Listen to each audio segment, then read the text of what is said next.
은퇴 자금 3억 원. 평생 안 먹고 안 입어서 모은 이 돈 현금으로 쥐고 계신다면 파산까지 얼마나 걸릴 것 같으십니까? 30년, 20년? 아니요. 통계적으로 정확히 14년입니다. 여러분이 60세에 은퇴했다면 74세 생일날 여러분의 통장 잔고는 정확히 0원이 된다는 뜻입니다. 내가 과소비를 해서. 아니요. 여러분은 숨만 쉬었을 뿐입니다. 범인은 따로 있습니다. 바로 오늘 점심에 드신 짜장면, 그리고 김밥입니다. 지난 10년 사이 짜장면 가격은 69%, 김밥 한 줄은 무려 100% 폭등했습니다. 우리는 이걸 물가 상승이라고 부르지 않습니다. 직장인의 점심값을 인질로 잡은 런치플레이션의 습격입니다. 여러분이 은행이 제일 안전해라며 안심하고 있는 지금 이 순간에도 여러분의 현금은 매년 7%씩 아주 확실하게 쓰레기가 되어가고 있습니다. 안녕하세요. 돈 버는 경제학 동영입니다. 오늘은 여러분의 성실함이 어떻게 자본주의 시스템에서 가장 먼저 사냥감이 되는지 그 잔인한 메커니즘을 시뮬레이션으로 증명해 드립니다. 자, 감정 다 빼고 계산기만 두들겨 보겠습니다. 타임머신을 타고 10년 전인 2014년으로 가봅니다. 여기 은퇴자 A씨가 있습니다. 현금 3억 원을 연 2,005% 정기예금에 넣었습니다. 원금은 지켜야지라는 아주 상식적인 판단이었죠. 부부 2인 기준 월 최소 생활비 150만 원을 매달 이자와 원금에서 꺼내 쓴다고 가정해 봅시다. 처음 5년은 버틸만 합니다. 그런데 2019년 5년 차가 되면서 문제가 생깁니다. 생활비 물가가 야금야금 올라서 150만 원이던 생활비가 182만 원이 필요해집니다. 이때 원금은 이미 2억 4천만 원대로 쪼그라들었습니다. 그리고 대망의 2024년 10년 차입니다. 편의점 김밥이 금밥이 되고 택시비가 60% 오르면서 숨만 쉬어도 나가는 돈이 월 222만 원을 돌파합니다. 통장 잔고는 1억 5천만 원, 정확히 반토막 났습니다. 여기에 결정타가 하나 더 있습니다. 바로 의료비입니다. 65세 이상 노인 1인당 연평균 진료비 얼마인지 아십니까? 연간 500만 원입니다. 비급여 항목 간병비? 이건 통계에 잡히지도 않습니다. 나이 들면 아픈 것도 서러운데 병원 문턱을 넘을 때마다 여러분의 파산 시계는 2배로 빨리 돌아갑니다. 결국 14년 차인 2028년 여러분의 3억 원은 흔적도 없이 증발합니다. 이게 바로 현금 쥐고 있으면 안전하다고 믿었던 대가입니다. 자, 여기서 억울하신 분들 계실 겁니다. 내가 도박을 했냐, 코인을 했냐, 성실하게 저축한 게 죄냐? 네, 죄송하지만 자본주의 법정에서는 그게 유죄입니다. 지난 10년 시중은행 정기적금 금리는 평균 2%대였습니다. 하지만 여러분이 체감하는 장바구니 물가는 연 4에서 5%씩 올랐습니다. 이게 무슨 뜻일까요? 은행에 돈을 넣는 행위는 저축이 아니라 매년 내 자산의 구매력을 2에서 3%씩 삭감당하는 확정적 손실 계약서에 도장을 찍은 것과 같습니다. 2013년 여러분이 1억 원을 들고 은행으로 갔을 때 누군가는 그 돈으로 노원구 아파트를 샀고 누군가는 미국 주식을 샀습니다. 10년이 지난 지금 은행 창구 앞에 서 있는 여러분과 그들의 격차, 단순히 돈을 못 벌었다 수준이 아닙니다. 여러분은 자본주의라는 에스컬레이터에서 반대 방향으로 뛰고 있었던 겁니다. 도대체 그 10년 동안 시스템 안에서는 무슨 일이 벌어졌던 걸까요? 우리가 뼈 빠지게 일해서 번 돈 30만 원.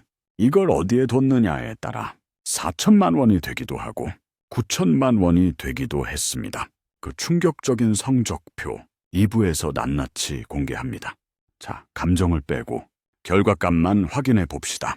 2013년 1월부터 2023년 12월까지 매월 30만 원을 10년간 적립했을 때의 성적표입니다. 첫 번째, 정기적금. 원금 3,600만 원에 이자가 붙어서 약 4,050만 원이 되었습니다. 원금은 지켰네라고 생각하시나요? 앞서 말씀드렸죠. 짜장면 값이 69% 오를 때 내 자산은 고작 12% 늘었습니다. 이건 투자가 아니라 구매력 삭제입니다. 두 번째, 삼성전자. 국민주라는 믿음으로 샀습니다.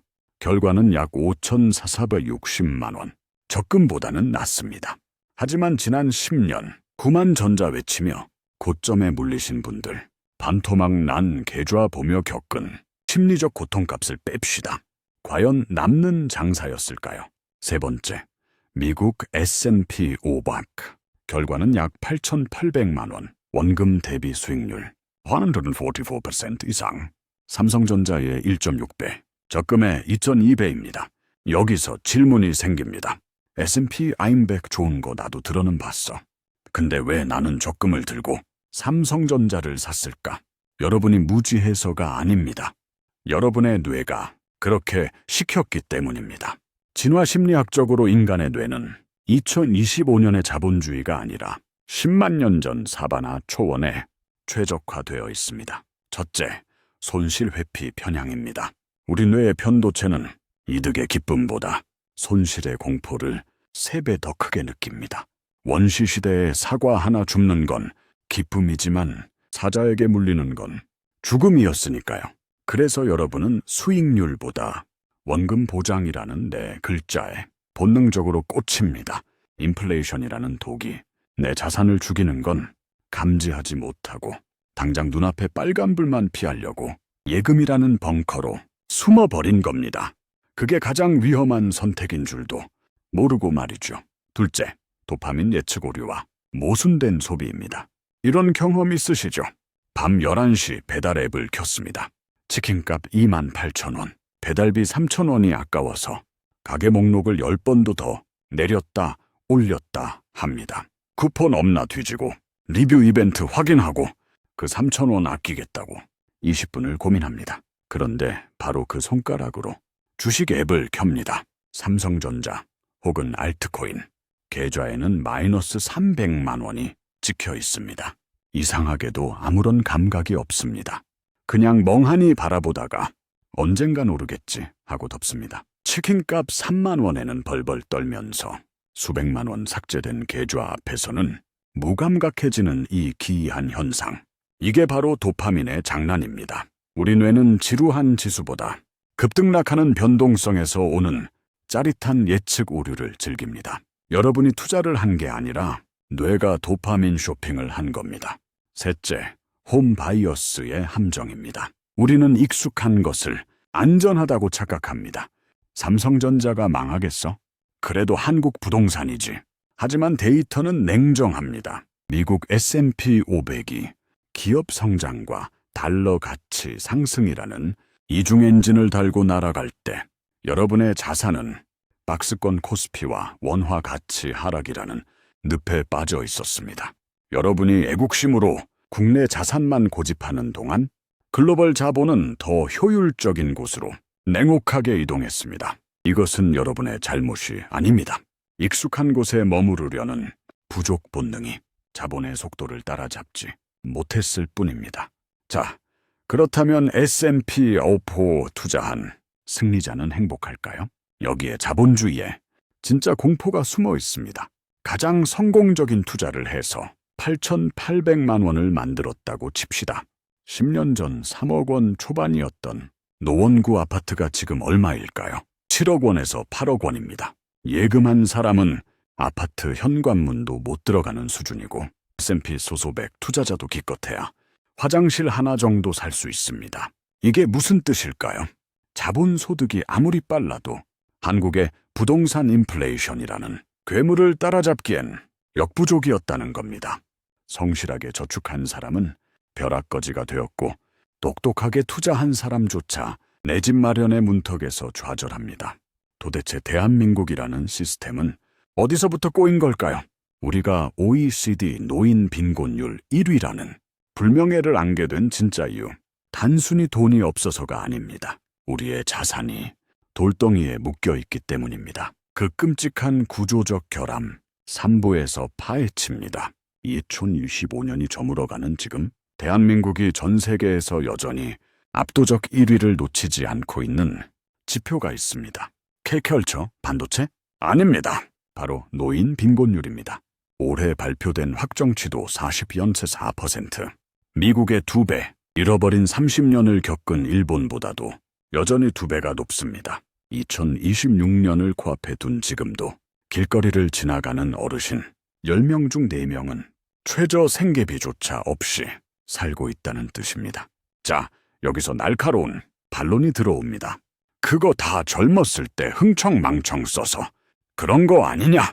자식들한테 다 퍼주고 대비 안 한 개인의 잘못 아니냐?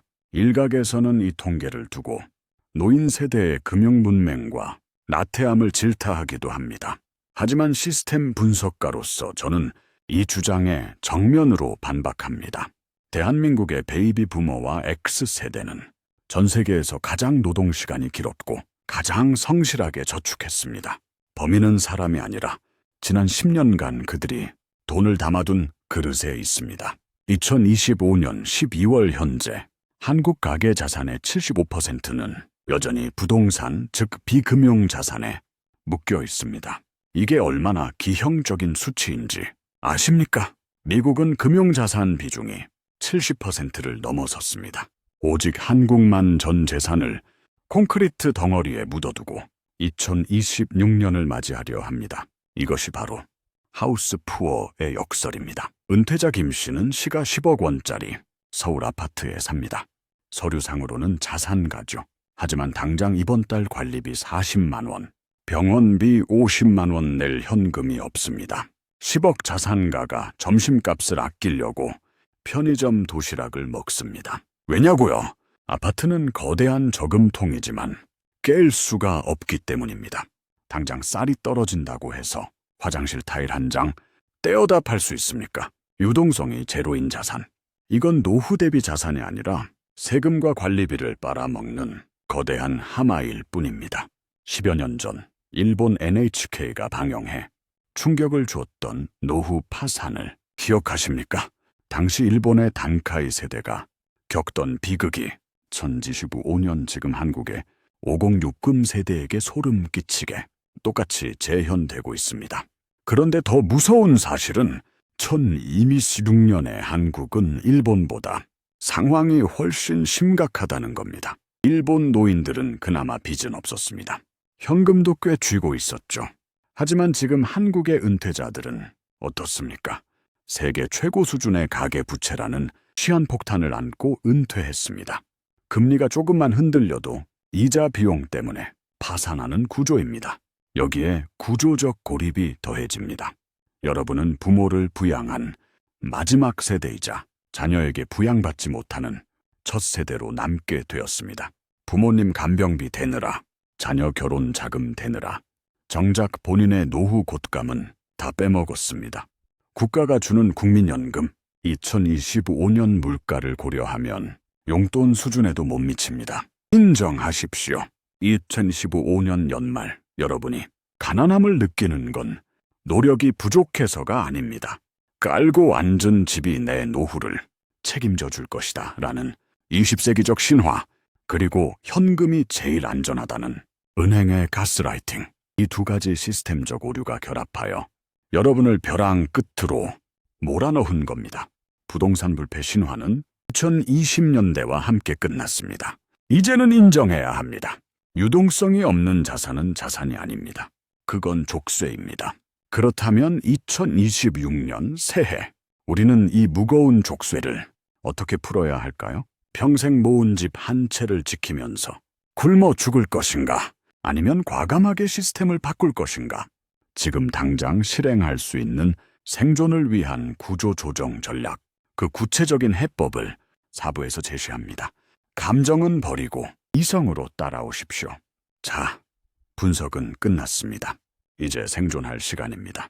부동산 불패 신화 잊으십시오. 2026년의 화두는 상승이 아니라 유동성입니다.